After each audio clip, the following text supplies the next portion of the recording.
അഹദവാനെ നീ കനിഞ്ഞുള്ള നബിയേ, അങ്ങേക്കീ ലോകം എന്നും സലാമേ.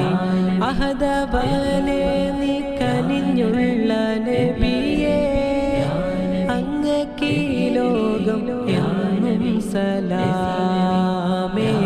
ഉമ്മത്തിനെന്നും പ്രിയരാം ഹബീബേ, ഉമ്മത്തിനെന്നും പ്രിയരാം ഹബീബേ, അങ്ങോടെന്നും മുഹബ്ബത്തിൻ കനിയേ.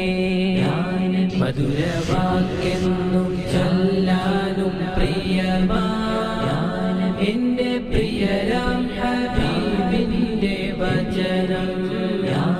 ആ വചനത്തിൻ പൊരുളെത്ര വലുതാ, എന്റെ പ്രിയരാം റസൂലിന്റെ ചലനം.